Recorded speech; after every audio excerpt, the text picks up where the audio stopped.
Alright, everybody. Already fucking coughing. Welcome to the first episode of The Locker Room. I want to address something really quick before we even get started. Colin and I are rebranding. So the show is not going to be called the Whiskey Talks Podcast anymore. We've said that we were talking about rebranding, that we wanted to do something that is similar to what we do anyway, but kind of taking the Whiskey Talks, kind of a misleading name out of it. Now we're rebranding. The show is going to be called something else, and we're also going to be giving more, if that makes sense. So we're going to be going away from certain things and bringing more of certain things. And we'll get familiar with what that all means very soon. I uploaded a video with a brief explanation of what's to come. We're still going to give you the weekly episodes every Wednesday of the standard podcast that we do now, just under the name of The Locker Room. One of the other things that I'm going to be bringing to this channel is, weekly sports content. Whether it's usually going to be me by myself like it is today. What I'm going to do is every week, now that the NFL season is finally here, I'm going to do kind of a preview of the week. Go look into certain games in depth. Specifically, like today, we're going to look at Kansas City hosting the Ravens in the season opener. We're going to go over what I think about the game, everything leading up to it. I'm going to give my pick, all sorts of stuff. But once a week, I'm going to be bringing you guys a video on top of the normal regularly scheduled podcast. I'm going to bring you guys a weekly, at least one extra episode a week of me talking sports. And being that we're in the start of the NFL season, NFL is going to be the big topic that we're talking about. And I'm really excited. So bear with us. There's going to be some growing pains when it comes to adding new things. You know what I mean? We wanted to gear towards more of a specific line of content. And I'll kind of briefly explain The Locker Room and why we decided to name it that. And it's actually for a bunch of different reasons. Without going into every single one of them, I'll kind of give you like the top two or three. Number one, from the very beginning when we started the Whiskey Talks podcast, the idea was college humor, right? Guys bullshitting, just talking about random crap. And that's still kind of the synopsis. We're still going to have episodes that have nothing to do with any particular topic. But for the most part, we're going to be sticking to just guys being guys, just hanging out, talking. Not always going to have a glass of whiskey with it. That's why we're getting rid of the name Whiskey Talks. Again, it was a mildly misleading name because we were never talking about whiskey. We just happened to be talking while drinking whiskey, and we didn't even do that all the time. But that's just one of the reasons of The Locker Room, is because we're just guys talking as if this is back in high school, or from a lot of people, college, as if we're talking in a locker room, just hanging out and being guys. So that's one of the reasons. Another one is this. Every week I want to do either a solo or be joined by a friend or whatever may have you, where I talk sports, the locker room, where there are locker rooms in gyms and in sports locker rooms. I mean, that's what it is.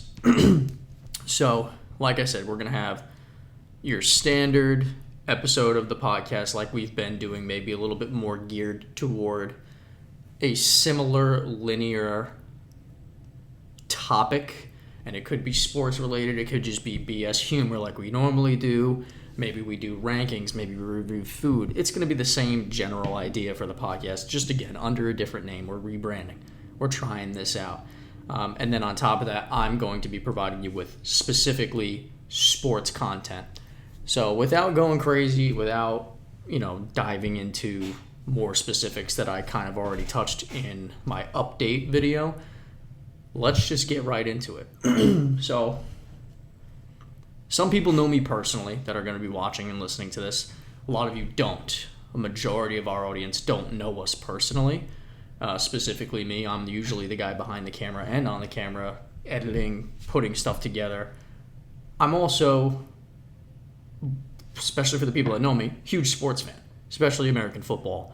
And as I make episodes predicting sports, doing rankings and lists and stuff like that, giving you my opinion on the NFL world or sports in general, you're going to start to get to know me as a sports fan. You're going to understand who I like. You're going to understand what teams I'm partial to, where I rank certain quarterbacks or certain basketball players or whatever may have you. You're going to start to understand my personal takes, but it starts today because today we're going to be previewing the NFL season opener, which is Thursday, September 5th, I believe is the day. So I'm recording this a little bit ahead of time, but I'm going to post this the day of that game. So now that we're over 5 minutes of an introduction that we may never have to have again, hopefully, let's get into the Ravens versus Chiefs. I hope you guys are excited. NFL football is back, and we got a banger of a game to watch. Ravens at Chiefs. This is a rematch of the AFC Championship game, full-blown grudge match. Two really good teams. I think if you look across the board, most power rankings have the Ravens and the Chiefs in the top three. And if they're not in the top three, they're both in the top five. Most people, and rightfully so, are going to have the Kansas City Chiefs ranked number one. And then for the most part, I see the Ravens falling at three. So you want to talk about a great matchup. The number one and number three team consensus in the league right now. Probably the two top teams in the AFC. Season opener, and it's a grudge match. It's the AFC Championship rematch. Lamar's got a chip on his shoulder. The Chiefs, albeit with a Super Bowl back-to-back, they also have a chip on their shoulder. They always seem to find a chip to find on their shoulder. So there's motivation on both sides. Before we get into the ins and outs and all my takes for this game, I want to talk about the fact that this is going to be a great day for football. Thursday night in Kansas City, it's going to be 81 degrees by kickoff time and partly cloudy with 5-mile-an-hour winds. So weather's not going to be a factor in this game. We're going to have a great season opener. To my understanding, both teams are mostly fairly healthy, knock on wood. I think the only notable injury that I have listed is Marquise Brown. He's going to be out for the first couple of weeks on the Chiefs, their acquisition at receiver over the offseason, and I'm sure that there's plenty more, but as far as huge notable guys off the top of my head, I think he's the only one. So for the most part, week one, first game of the season, we got two strong, healthy teams ready to set the tone for the season, and I'm ready for it. So last time these teams met, as I said before, was in the AFC Championship game, and the Chiefs won that game. Obviously, they go on to win the Super Bowl as well. 2 in a row. They're trying to three-peat, which would be the first time in NFL history that a team has won 3 straight. Not going to say who I'm predicting is going to win the Super Bowl. However, I am going to make an episode about my full-blown season predictions. It's going to come out probably Saturday if I have enough time to get all this stuff recorded. There's a lot that I want to do that I should have done in the preseason, but I haven't had time to get around to it. But again, last time these teams met, 17-10, the Chiefs beat the Ravens. Lamar in the playoffs. That's been a conversation. Lamar is a young kid. Let me really quickly, just so I make sure I got this right. And you're going to hear clicking and you're going to hear typing because my microphone is pretty sensitive. You're also going to see the brightness change like crazy because there's computer screens all around me. But let's just see how old, and I should have had this pulled up before. Let's see how old Lamar Jackson is. Lamar Jackson's 27. 27 years old, and he's a 2-time league MVP. Listen, there's not a whole lot of players in NFL history that can say they're a 2-time league MVP. Lamar is one of them. However, as great as Lamar has been in the regular season, he's calculated him on his own. He's been the reason the Ravens have won games often. But when it comes to the playoffs, it seems like Lamar has a little bit of an Achilles heel. Now, he's made it one step further each year he's been into the playoffs, so maybe that's going to continue and he makes it to the Super Bowl this year. But we'll see. Last time he was in the playoffs, it was in the AFC Championship game. It was against the defending Super Bowl champions, and he and that offense only put up 10 points. So he's kind of got a monkey on his back. Shout out to Steve Young, but that's Lamar right now. That's the question. We have no doubts about Lamar in the regular season. He's been able to stay healthy for the most part so far in his career. No major injuries, knock on wood. Let's see how he does. This is a massive season opener. Off-season acquisitions for Kansas City that are notable, in my opinion. Chris Jones, he re-signed with them, obviously. He had a 5-year deal, $95 million guaranteed. And you know what? He deserves it. He's probably the best interior defensive lineman in the league. In fact, I would say he is the best interior defensive lineman in the league. Guy's fantastic. He deserves the money, and the Kansas City Chiefs, they want that three-peat, and he's an integral part of that team. Obviously, they signed Marquise Brown. I noted before that he's injured. He won't be playing in the season opener and probably a few weeks after that as well. I think he's listed out 4 to 6 weeks, if I'm not mistaken. Drew Tranquill. Say what you will, I think that's an underrated signing. Ask Chargers fans how he did for them. I think that's a really nice acquisition for their defense. They have a really nice defense. Don't sleep on Kansas City's defense. They were a top 10 defense last year. Probably going to be a top 10 defense this year, and that's fucking scary. They also drafted Xavier Worthy, and for those of you that don't know, in the first round, and for those of you that don't know, Xavier Worthy has the NFL Combine record time for a 40-yard dash at 4.21 seconds. So the kid's insane. Kid's incredibly fast. They obviously drafted him looking to fill the void that Tyreek Hill left behind when it comes to a deep threat speed guy. Just take the top off the defense type of player. And assuming he can be productive in the NFL, I think they might have found their guy. Kansas City, however, did have one really notable loss in the offseason. And of course, there are more players that aren't on the roster anymore that were last year. But L'Jarius Sneed going to the Titans, I think, is a big hit for them. He was their top corner. So Trent McDuffie's going to have to step up and play that number one corner role, which I think he's capable of. He's a very talented and very young cornerback who, although matched up against secondary receivers, number two receivers for the most part last season, did a really good job locking down. So, yeah, big loss for them in the secondary, but I don't think they're going to miss him a whole heck of a lot because I think they had done a good job filling the rest of the team with people that can make up for that loss. As far as the Ravens offseason, three really notable transactions. The big one is they signed Derrick Henry. Say what you will about Derrick Henry, he's older now. If I'm not mistaken, he's 32. I'm going to do this again where we Google a player's age live. Derrick Henry age 30. So I overestimated. So he's not quite 32 yet, but we know how NFL running backs age, and usually once they hit that magic number at 30, it takes a lot out of them. NFL running backs is one of the hardest, it's probably the hardest position in the NFL to remain elite at for a long time. Excuse me. But they signed Derrick Henry 2 years, $16 million. I think that's a pretty good contract for him, especially because of his age, but he's still massively productive. And he's Derrick freaking Henry. I mean, this guy's a 2,000-yard rusher. He's one of the biggest SOBs at the running back position. Strong, played in Tennessee for his whole career, goes to a team that honestly could complement him better than Tennessee ever could. In my opinion, they have a stronger offensive line. The threat of Lamar Jackson in the backfield adds to his potential as well. You might see a few less carries. You might see a little less touches. But when it comes to maybe a yards per carry and overall efficiency, I think Derrick Henry is going to have a good season this year. He might not be the number one running back in football anymore at the age of 30, but this guy is still electric.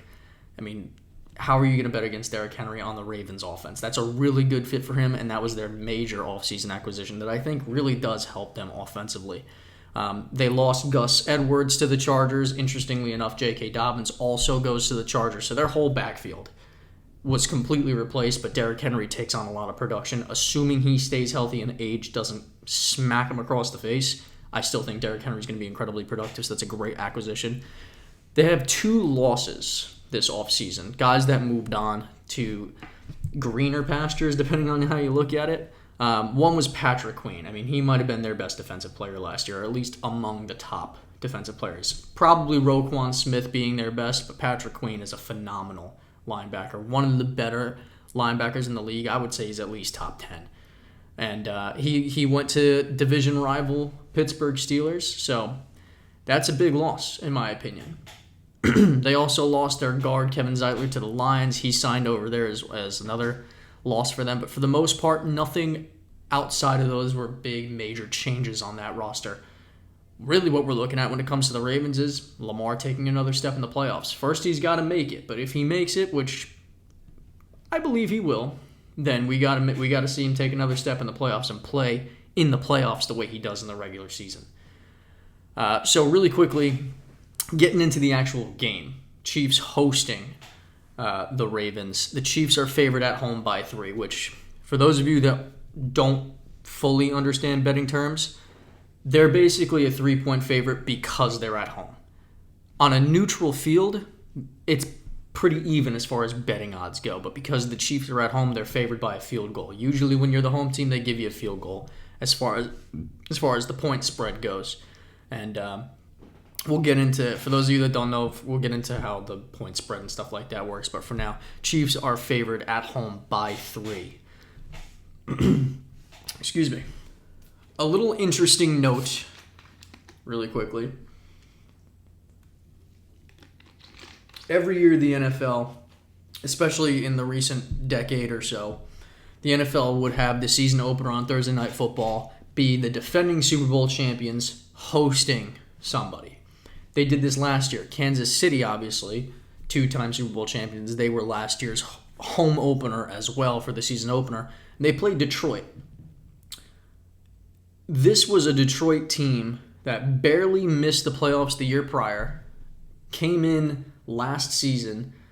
A lot of people did not look at Detroit as the best, most competitive option against Kansas City last year going into the season. They won. Detroit beat Kansas City last year in the season opener. So Kansas City being hot off of a Super Bowl isn't necessarily a factor in this game because they were hot as hell coming off their Super Bowl victory last year. And they lost the home opener to a team that people didn't have a lot of stock in. Now, hindsight being 2020, the Lions went on to damn near win the NFC Championship game and might be poised to doing so this year. So no disrespect to the Lions, but the Chiefs have lost a home opener before, so that is a factor. That is something to think about when choosing the winner of this game. Let's talk about Lamar Jackson again. We'll take the playoffs out of it. Let's talk about Lamar Jackson in the regular season. We know Lamar. Lamar is an outstanding player. He might not be the most prolific passer in the NFL, but he's he's definitely the most prolific running quarterback in the NFL. And the passing's still pretty damn good. He's still good in the pocket when he needs to be. He can make the throws. However, he's 1-3 in his career against Kansas City. Now, take that with a grain of salt if you want to. But Lamar Jackson, really every player and every team in the NFL for the most part, with the exception of maybe Tom Brady, had a team that they struggled against. And it happens that we're in the era of Patrick Mahomes and the Kansas City Chiefs, where the Chiefs most often are that team for other really good teams. Take the Bills, for instance. The Bills have not been able to beat the Chiefs in the playoffs. And honestly, if the Chiefs weren't in the way, the Bills might have a ring too. So Lamar Jackson's Achilles heel being the Chiefs, add him to the list. 1-3 in his career against Kansas City, 57-16 against all other teams in the NFL. That's a 75% win percentage. That's incredible. So we know Lamar Jackson. We know he wins games. We know the Ravens. We know they win games. John Harbaugh, phenomenal coach. Probably one of the more underrated coaches in the NFL at this point because we just expect him to be good, and when he's good, he doesn't really get much credit for it when the Ravens are in the playoffs. We look at Lamar. Lamar will win the MVP, and he deserved it. 57-16, 75% win percentage in the NFL. That's phenomenal. That's outstanding. When we talk about the playoffs, you're going to probably end up running into the Chiefs, and that's the problem for Lamar Jackson so far in his career is 1 win in 4 games, 25% against the Chiefs. Ain't good enough if you're going to win a Super Bowl. But the facts are the facts. Mahomes in his career against the Ravens is 3-1. Obviously, the head-to-head with Lamar Jackson in this particular instance. He won the 3, Lamar lost 3. He lost 1, Lamar won 1. In those games, Patrick Mahomes has 12 touchdowns and only 2 interceptions. So a 6-1 touchdown to interception ratio. That's phenomenal. Again, against a team that historically and typically has a phenomenal defense as well. At least a top 15 plus average or above every single year. He has a passer rating of an average passer rating, of 119.1 in those games as well. So while Lamar tends to shrink in these big games against Patrick Mahomes and the Kansas City Chiefs, Patrick Mahomes does not. Patrick Mahomes plays some of his best football against Lamar and the Ravens. He steps up. Listen, we can go into incredible depth, right? This is a game, regardless of the stats that we look at going into it, the players, the acquisitions, the spread, the weather, whatever you want to say. These are two outstanding teams, both of which I believe will be in the playoffs this year and should be. They're both coming off of at least an AFC championship game. One of them is the defending Super Bowl champion. When it comes to who you should take, who's going to win this game, mostly, it's kind of a push. And it is. But you got to pick someone. I have to pick someone. I'm taking Kansas City. I don't say that with the most confidence because of how closely knit these teams are. They lost their home opener last year. I think they rectify that this year. I think they take care of business. However, I do think it's going to be a close game. I see Kansas City beating the Ravens 27-26 in the season opener. I would take the Ravens +3. Who knows? So that's my quick little preview of the NFL season opener. I'm going to make another one of these videos for Friday night's game in Brazil. That's interesting. Packers and Eagles, Green Bay versus Philadelphia. That's another good game, so keep an eye out for that video to come out as well. This is going to be fun. I'm really going to enjoy this. I think we're all going to enjoy this. This is really just an opportunity for me to incriminate myself as a football fan, as a sports fan, to where I'm going to be documenting my predictions and probably getting a lot of them wrong, as people do. But we're going to try to keep track as best we can. And I hope people enjoy this. A quick 20 to 30 minute video of previewing games in the NFL. And listen, it's not just going to be previews of games. I'm going to do power rankings each week. I'm going to do a lot of stuff. And we will get to that. This is my NFL season opener preview. You're going to get this video. I'm going to give you a preseason power rankings. I'm going to give you a preseason quarterback power ranking so you can kind of see where I stack quarterbacks and how I rank the quarterbacks in today's. And I'm talking specifically the quarterbacks that are listed as the starters going into this season. Excuse me. And then I'm going to do my game picks for the rest of the Week 1 games. And we got a lot of good ones. And it's a tough, listen, Week 1 is a tough week to predict because you don't know who's who that well that soon in the season. But stay tuned. We got a lot coming. Subscribe, by the way, if you want to see more sports-related shit. And then again, don't worry. We're still going to do, the standard podcast that I do with Colin every week. Still going to come out on Wednesday. I'm also going to be, like I said, putting out sports content because it's just something I've been wanting to do, and now we're doing it.